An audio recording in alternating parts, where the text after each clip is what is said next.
ناظرین، میں آپ کا ہوسٹ ناصر سودوزئی اور آپ دیکھ رہے ہیں راول نیوز یوٹیوب چینل۔ ناظرین، جیسا کہ آپ کو معلوم ہے کہ ماہ رمضان کی آمد ہے اور میری طرف سے علیہ السلام کو بہت بہت رمضان مبارک ہو۔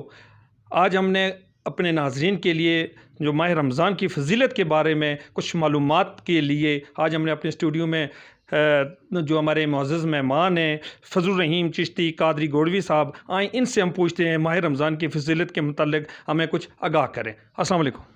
وعلیکم السلام ورحمۃ اللہ وبرکاتہ۔ سر بہت بہت شکریہ، آپ تشریف لائے۔ سر ہمارے ویورز کو بتائیں، ماہ رمضان کی فضیلت کے متعلق ہمیں آگاہی کریں، تھوڑی سی رہنمائی اس کی کریں۔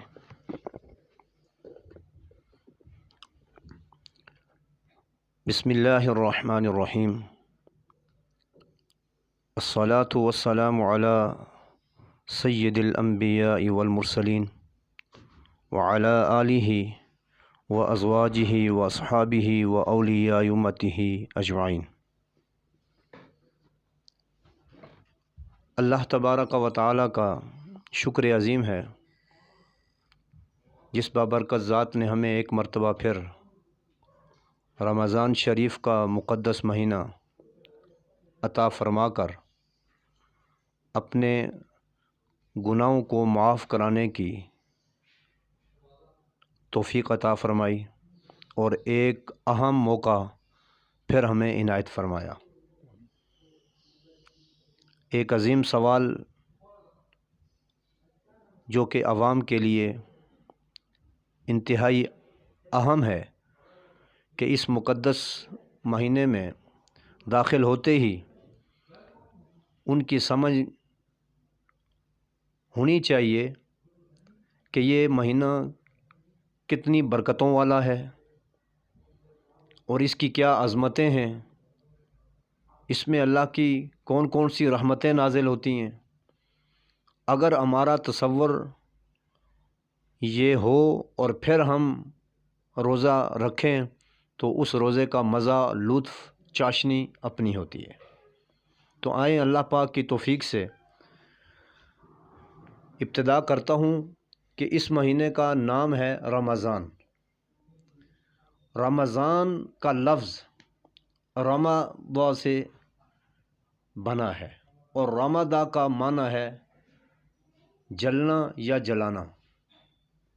اب اس مقدس مہینے کا نام رمضان کیوں رکھا؟ اس لیے کہ یہ روزہ داروں کے گناہوں کو جلا دیتا ہے۔ اللہ اکبر!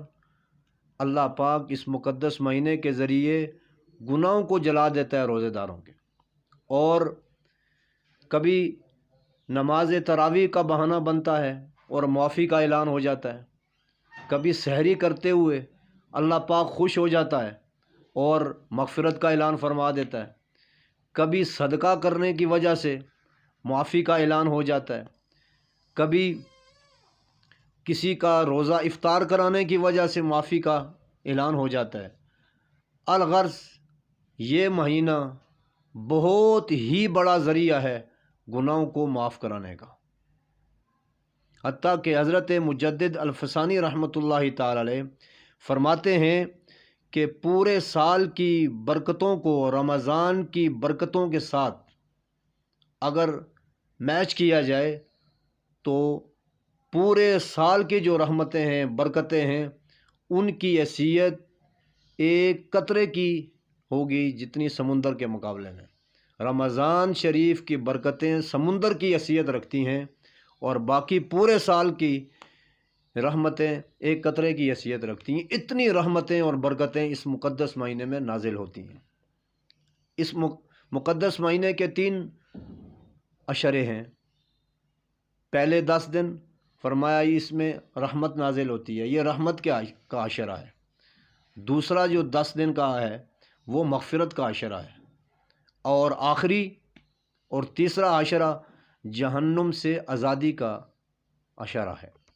سب سے پہلے دوستو اللہ کی رحمت نازل ہوتی ہے اور وہ رحمت سبب بنتی ہے گناہوں کی معافی کا، اور جب گناہ سے معافی مل جاتی ہے تب بندہ جہنم سے بچ سکتا ہے اور جنت میں جاتا ہے۔ تو یہ مہینہ ایسا ہے جس میں اللہ رب العالمین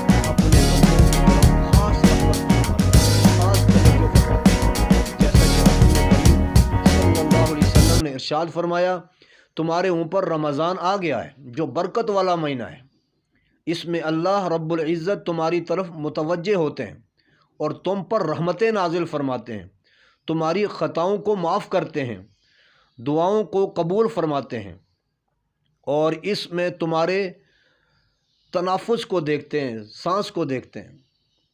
और एक रिवायत में आता है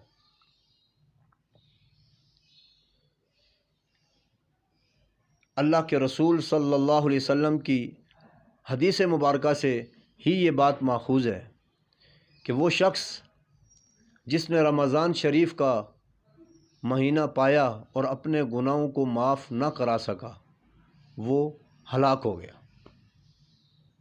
यानी इतना अहम ज़रिया है अपने गुनाहों को माफ़ी दिलवाने का कि इस मुक़द्दस महीने में इंसान ज़्यादा से ज़्यादा अल्लाह की बारगाह में तौबा करे, अपने गुनाहों को याद करके माफ़ी मांगे। इंशाअल्लाह अज़ीज़ रमज़ान शरीफ ख़त्म होने से पहले ही वो ऐसा हो जाएगा जैसा अभी उसके माँ ने उसे जना है। उस वक्त जो बच्चा गुनाहों से बिल्कुल पाक होता है, ये तौबा करने वाला, अल्लाह की बारगाह में गिड़गिड़ाने वाला, इसी तरह पाक साफ़ हो जाएगा। अल्लाह पाक उसके तमाम गुनाहों को माफ़ कर देगा। और रमज़ान शरीफ की अंदर चूँकि रोज़ादार रोज़े रखते हैं और रोज़ादार की फ़जीलत पर भी मैं एक दो बातें आपके सामने अर्ज़ करना चाहता हूँ कि क्या ये थोड़ी फ़जीलत है कि अल्लाह रब्बुल आलमीन का जिन फ़रिश्तों ने अर्श उठाया हुआ है, हामिलीन अर्श उनको कहते हैं, उनके इर्द गिर्द फ़रिश्तों की लाखों सफ़े हैं और उसके अलावा भी अल्लाह के फ़रिश्ते इतने ज़्यादा हैं कि रेत के ज़र्रात, मिट्टी के ज़र्रात ये कम हो जाएं, फ़रिश्ते फिर भी ज़्यादा हैं। इस बात से फ़रिश्तों की तादाद का अंदाज़ा लगा लें। अगर कोई फ़रिश्ता रसूल करीम सल्लल्लाहु अलैहि वसल्लम की बारगाह में एक दफ़ा हाज़िर हो गया मदीना तैयबा में, अब क़यामत तक उसकी बारी नहीं आएगी।